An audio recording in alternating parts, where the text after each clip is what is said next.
What's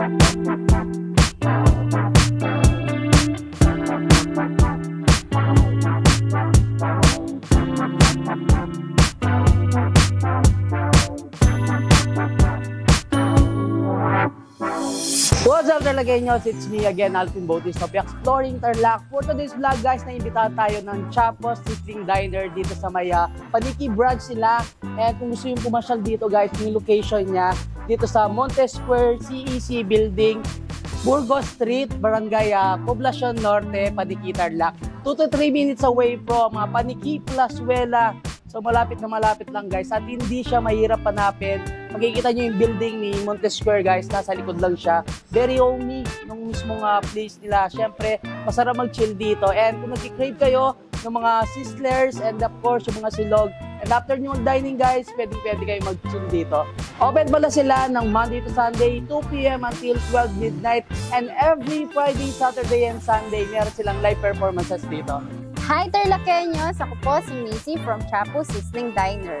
Gusto ko po kayong anyayahan sa aming lugar. Nagsaserve po kami ng mga sizzling meals at mga a la carte meals. Meron din po kaming mga silog meals. After nyo pong mag-dine-in sa amin, pwede rin po kayo mag-chill sa aming lugar. Meron po kami mga local beers at nagsaserve din po kami ng mga pulutan. Kung meron po kayo mga special occasion, pwede nyo pong i-celebrate dito sa aming place. Every Friday, Saturday, and Sunday po, meron po kaming live acoustic performers dito sa aming lugar sa may Paniki branch. Sa mga taga Tarlac City po, meron po tayo dyan yung first branch natin sa may Barangay Matatalaib, Sitio Centro. Malapit po siya sa may Barangay Hall.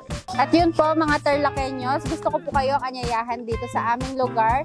Pwede po tayo mag-chill out dito at mag-dine. Mag-celebrate po ng mga special occasion natin. Yun po, welcome na welcome po kayo dito sa aming lugar. Salamat po. Siyempre guys, hindi naman tayo papayag na hindi tikman yung mga sinerve sa atin ni Chapos Sizzling Diner dito sa kanilang Paniki branch. Siyempre, meron tayong sizzling chicken, yung kanilang sizzling pork, and then yung kanilang sizzling steak, and of course, sa pulutan nila, nag-serve sila yung kanilang sizzling sisig. And samahan mo pa yung kanilang mga local beers. So, nag-serve sila dito ng per bottle, per bucket. So, tikman na natin guys itong kanilang sizzling chicken.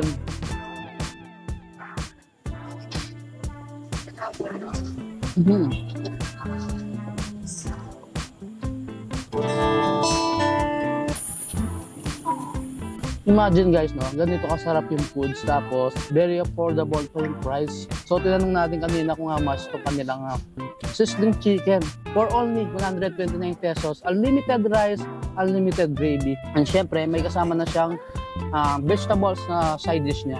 Napakalaki pa ng cut ng kanilang chicken. Kaya kung mahilig kayo sa sizzling guys, for sure magugustuhan niyo to. Tikman muna natin ito kanilang sizzling pork. Yun. Same din, unlimited gravy and then unlimited rice. Sige po, mga dito sa akin. Gusto ko dito sa kanilang sizzling pork guys. Very tender yung sizzling pork. Yung napakasarap talaga ng gravy nila. Wow. Tikman muna natin kanilang sizzling steak. Ayan. Nag-cut na tayo kanina. Siyempre, samahan natin siya ng maraming gravy. Ay.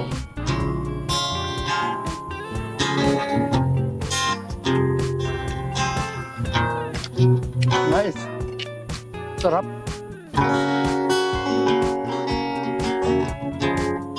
Ayan, next natin titikman ito kanilang sizzling sisig. So, masarap to guys. Pang-ulam and after kumain, sabayin nyo ng kanilang mga local beers.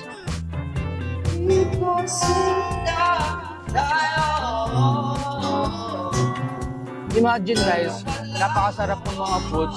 Tapos yung price range nila is 129 to 169. Dito sa sizzling nila guys, 169 pesos lang to. May kasama na siyang gravy and of course yung kanyang rice, unlimited pa siya. And ito kanilang pork, sizzling pork, 129 din siya. Same nung price ng kanilang chicken. So yung sizzling nila guys, nag-serve sila dito mga 9 meals. And of course meron silang silog meals, a la carte, and marami din silang pulutan na in-offer dito kay Chapo. Cheers! Ayun guys, natikman na natin lahat ng mga serve sa ating ni Chapo dito sa may Paniki branch nila. So, once again, ini-invite ko kayo na pumunta dito para mag-dine in. And after mag-dine in, pwede kayong mag-chill. Napakaganda ng ambiance, very relaxing. Super cozy, sabi nga kanina, parang nasa bahay ka lang. So, maraming mga puno na lamang dito, napaka-presko. Yung place ni Chapo's Sizzling Diner dito sa Paniki. Hanggang dito na lang, don't forget to subscribe, like, comment, and click the notification bell para updated kayo sa lahat ng videos. And of course, huwag niyo kalimutan i-share ang video to para malaman din ng mga ibang mga Tarlagueños natin dyan. Ito si Chapo's Sizzling Diner, Paniki Branch. So, Dolores Vlog, out.